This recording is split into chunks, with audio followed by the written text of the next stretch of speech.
Hey guys, I'm Ava, and let's talk about Pokemon today. We are going back to our roots. We're back at it with the spreadsheets, so very exciting stuff. We're going to talk about Astral Radiance, the newest set, and I just can't wait to get into it, so let's get started. You might have seen my last video where I actually opened a booster box of it, and for once in my life, I actually did pretty well. So I don't really want to spoil that video, but I do recommend checking it out. But you can watch this one first. It won't affect the other one.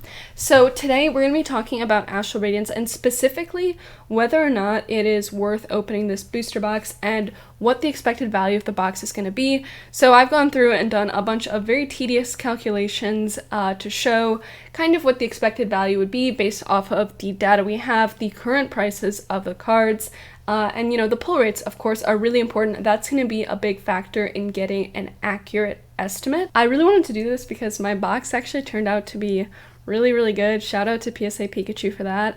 But I just want to know kind of what the norm is, what we can really expect, and whether the box that I got was an outlier or if really the pull rates for this set are just so good, because we have those trainer gallery cards and whatnot that really add a lot of value to the set. So I will walk you through the spreadsheet very quickly and we can get a good look at it. So first up, I have the entire set list here with the market prices from TCGPlayer. Now you can actually update these prices automatically, which I think is very, very cool. I'm very happy with this spreadsheet, but you can update the prices by just refreshing the connection to the TCGPlayer data that we're using. So these are current TCGPlayer market prices. If you Google the market prices on TCGPlayer, these will match. However, keep in mind that the TCGPlayer market prices aren't always going to be a perfect representation. For new sets, it typically is because the listings are all going to be near mint, but for vintage cards where you have a lot of varying conditions, it's going to be more skewed lower potentially, and of course it also just depends how many are listed,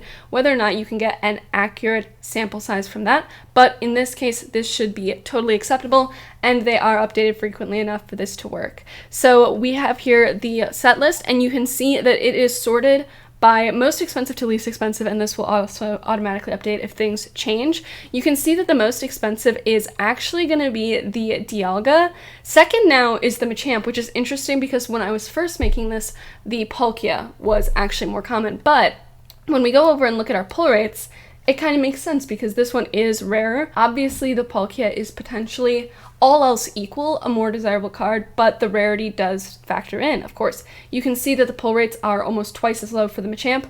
This is from 8,000 packs, and this is from TCGPlayer Infinite. So again, this isn't every pack ever, but 8,000 is a pretty decent sample size, and it is the best one that I have found online. And I found these to be pretty reliable, and they give enough detail to help kind of give you the best representation you can. Now, aside from the main set, we of course have the trainer gallery, which is going to add a lot of value to this set. You can see that just like Brilliant Stars, there are 30 cards in this trainer gallery, and not really surprisingly, the Starmie is going to be the most expensive, followed by the Garchomp. Those of course have very desirable trainers on them, in more ways than one. But, I'm not surprised to see this being the most expensive. The Garchomp is more than twice the Moltres, which is the next best card. But over here, I have broken out all of the rarities, and I know that these are correct because I have it searching through the spreadsheet to make sure things aren't double counted.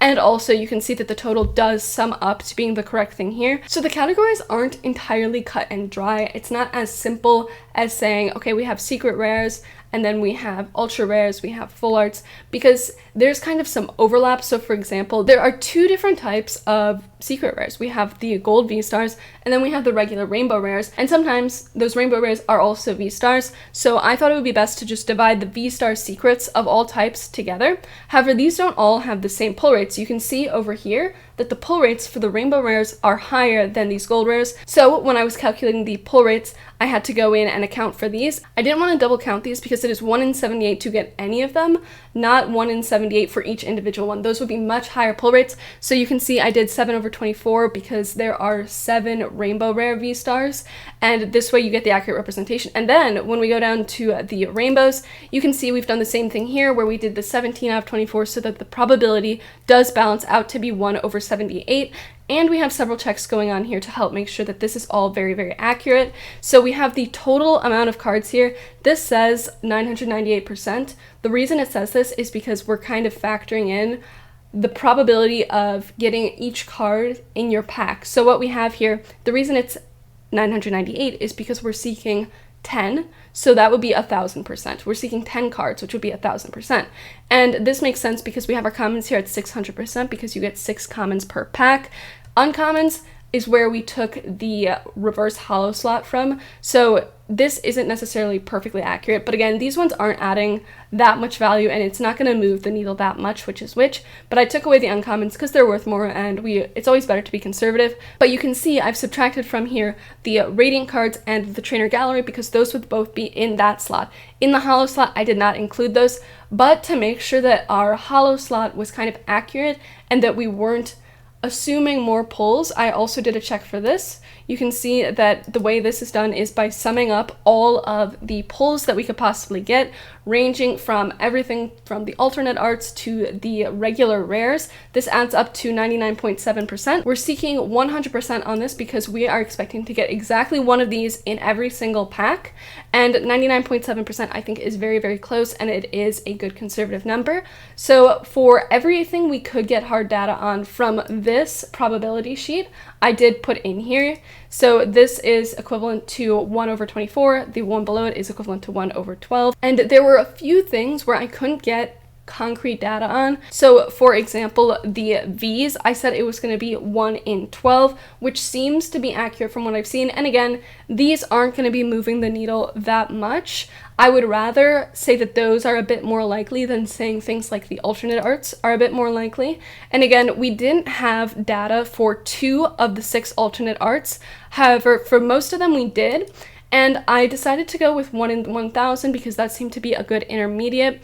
You know, actually, surprisingly, the most common alternate arts are the best ones in this case, which is typically not what we have seen. So I don't think there's anything wrong with saying these ones are 1 in 1,000, especially because each of those is only worth about $20. One of those is, of course, the Beedrill, and the other, I believe, is the Lilligant.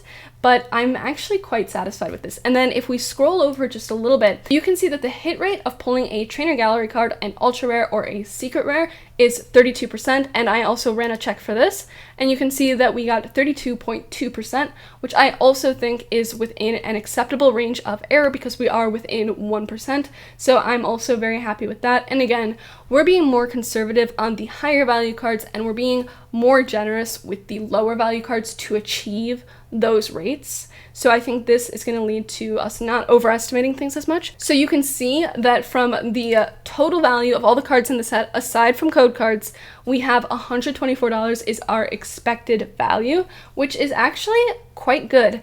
It's really impressive because the pull rates are so good here. So if in any given pack you have a 32% chance of pulling something, that means that from one booster box, on average, you will get about 12 hits, and this isn't including hollow rares, so that is very, very crazy.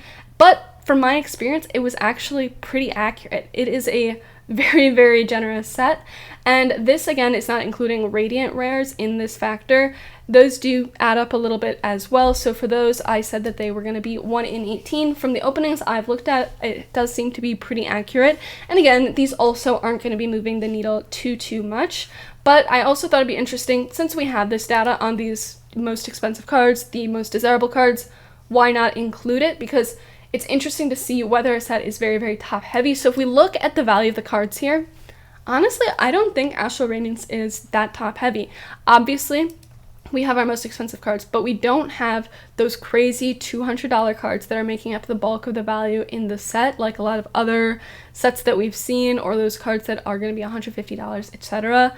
This is just a well-rounded set that I also think is very fun to open. I'm a bit biased, but I do like this set. That said, the only sealed product I have of this is some Pokémon Center ETBs because I'm holding off on buying it, so I don't really have an incentive to kind of shill it to you guys. But the reason I wanted to include this is to show what happens if you don't get these cards. So you can see that 124 is the expected value, but whether a set is very top heavy will kind of affect the standard deviation. Okay, so certain sets, if you pull the chase card, Champion's Path is a great example of this. you'll do very, very well. You'll be very, very happy. But if you don't, you're kind of screwed. So I took all of these cards and used their pull rates, and assuming that you get one of these, the average value would be $18.67. Now, these on average contribute $18.67 of our expected value, which actually isn't that much. This means that if you don't pull any of these, which it says that you have about a 40% chance of doing, because this is per 36 packs, because we're looking at booster boxes. If you say, let's say we're looking at 100 packs, this can all update as well. But if you open 100 packs, you are on average going to get 1.1 of these. So I would say that the odds of getting these are not terrible, but also even if you don't, you can still come out with a decent box, because if you take these away, the value of the box would still on average be about $105, give or take, which isn't bad either. So you can also see, just for the sake of data, I like to talk about these things. A master set of this set will run you $1,346. Not that bad. There is a lot of value here just because there are so many cool cards. It does add up, but definitely not a problem for me. And looking at the average value of our different pulls, you can see, of course, the alternate arts are going to come out on top, followed by the V-Stars. You can see that this is mostly also going to be dominated by the gold V-Stars, which is interesting to note, but those ones are cooler. Now, they're not necessarily rare though, because although it's 1 in 130 to pull one of these, it's 1 in 78 for a rainbow rare, but there are far more rainbow rares, so I would imagine per individual card, the odds of pulling it are lower for the rainbow Palkia V-Star secret rare versus the gold Palkia V-Star secret rare. Do you see what I'm saying? I think that is one interesting thing to note, because sometimes these pull rates can be misleading just because of how many cards there are available to pull. So like these VMAX trainers, 1 in 24 is very, very good, and that's about half of the set is going to be those Vs or VMAXs,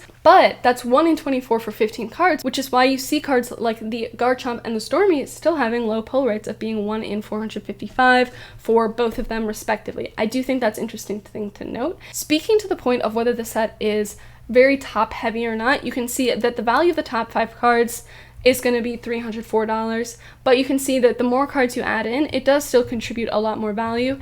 And you can see that although there are no cards over $100, there are 40 cards over $10, which is not bad at all. That is actually quite impressive. And the market price of the box is $108. With code cards, the value of the box actually rises to $133, which is a lot. That is a lot more than the market price of the box, which is going for $108 on TCGPlayer as of when I just checked like 30 minutes ago. And so you can see that you would be gaining 23% on average if you open, say, 100 boxes of this set. But this is also before fees. So the real important question here is it worth opening this box? This number does not necessarily mean that, because there are a lot of other things that factor in here, and we've talked about it before, but I do think it's important to reiterate whenever there's a new set, because even though we know things, or we know them in the back of our head, it's easy to forget them in the excitement of opening a new set or thinking you're seeing an opportunity. This $133 is, again, before fees, so that's like 13% right there, before shipping, which could add up to be a lot if you're selling individual cards. You don't have the advantage of getting distributor prices. You're paying market price, which does suck. I mean, maybe some of you guys watching have distributors, but most of us do not. I certainly do not. And if you aren't selling everything, including the bulk, because, some of this value does come from the bulk, it's $25. Or the code cards, again, contribute another $8. So are you really going to be able to sell all of these things? And again, we've talked about the relationship between a sealed product and singles over time.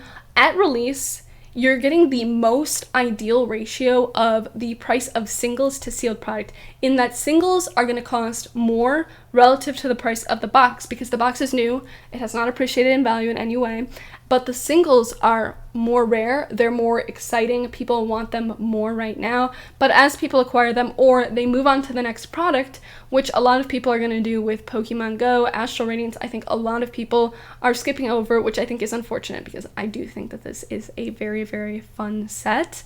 But given that, you have such a narrow window of opportunity that by the time you actually manage to sell all these things, you'll probably barely be breaking even, if anything, or most likely taking a loss, but you will have also invested your money and your time, so you're losing the time value of that money there.